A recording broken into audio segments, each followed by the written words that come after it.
इसमें आपको दिखाएंगे महाराष्ट्र से जुड़ी बड़ी खबरें।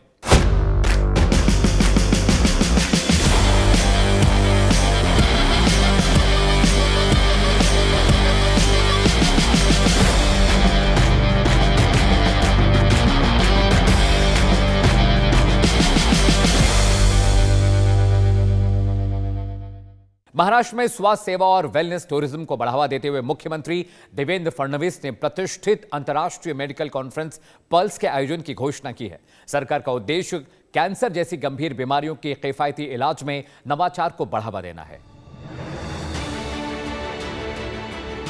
हेल्थ केयर और वेलनेस टूरिज्म को बढ़ावा देते हुए महाराष्ट्र के मुख्यमंत्री देवेंद्र फडणवीस ने प्रतिष्ठित अंतर्राष्ट्रीय मेडिकल कॉन्फ्रेंस पल्स के आयोजन की घोषणा की। ये सम्मेलन 27 और 28 मार्च 2026 को मुंबई के जियो वर्ल्ड सेंटर में आयोजित होगा।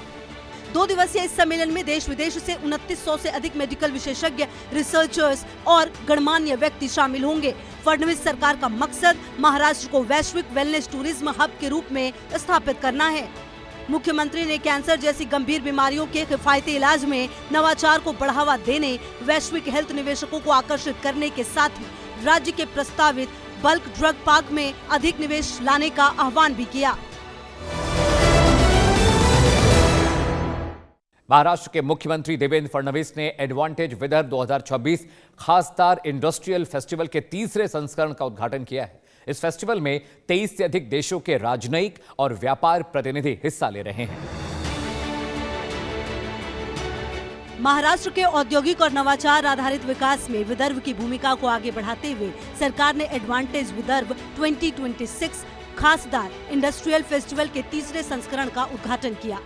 राष्ट्र संत तुकडोजी महाराज नागपुर विश्वविद्यालय परिसर में उद्घाटन के मौके पर केंद्रीय मंत्री नितिन गडकरी, मुख्य संरक्षक और मुख्यमंत्री फडणवीस मुख्य अतिथि के रूप में मौजूद रहे। कार्यक्रम की खासियत अंतर्राष्ट्रीय व्यापार सम्मेलन है, जिसमें 23 से अधिक देशों के राजनयिक और व्यापार प्रतिनिधि हिस्सा ले रहे हैं। डिफेंस, फूड प्रोसेसिंग, डेयरी, मत्स्य, शिक्षा, स्टार्टअप, लॉजिस्टिक, टूरिज्म, कोयला, स्टील और फार्मास्यूटिकल्स जैसे अहम क्षेत्रों पर तकनीकी सत्र आयोजित किए जा रहे हैं। करीब 3250 लाख वर्ग फीट में फैले इस उत्सव में मुख्य सभागार, 3 सेशन हॉल, 2 प्रदर्शनी हॉल और वीआईपी व आगंतुकों के लिए विशेष पार्किंग की व्यवस्था की गई है। महाराष्ट्र के डिप्टी सीएम एकनाथ शिंदे ने कोंकण क्षेत्र के विकास के लिए highway, growth centre, tourism hub जैसी परियोजनाओं का विकासवादी रोडमैप पेश किया है। शिंदे ने कोंकण तट को ग्लोबल विलेज कॉन्सेप्ट के तहत विकसित करने की घोषणा की है।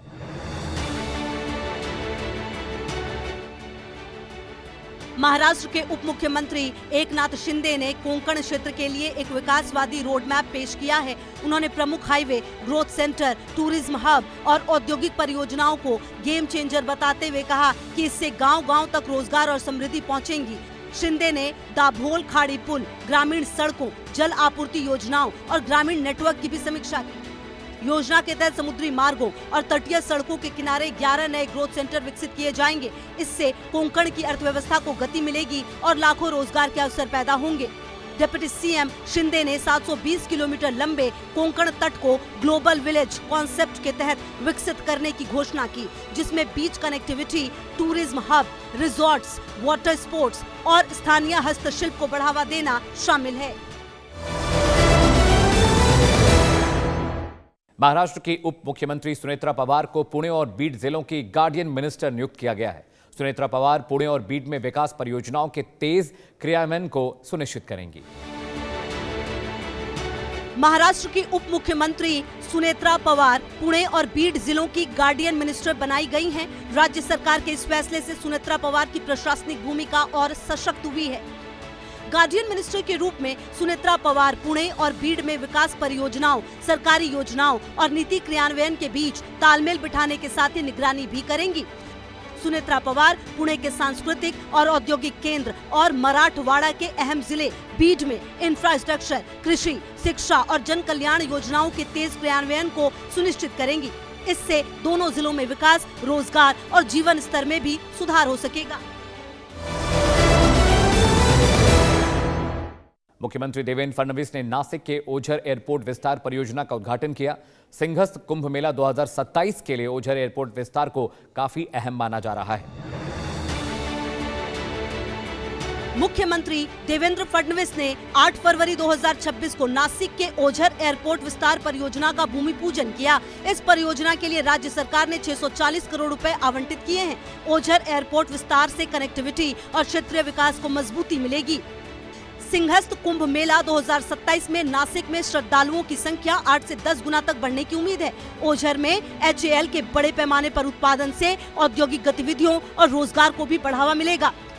मुख्यमंत्री फडणवीस ने कहा कि प्रधानमंत्री नरेंद्र मोदी के नेतृत्व में यूरोप और अमेरिका के बाजार खुलने से एयरपोर्ट विस्तार नासिक के फलों और कृषि उत्पादों के निर्यात को नई ऊंचाई देगा।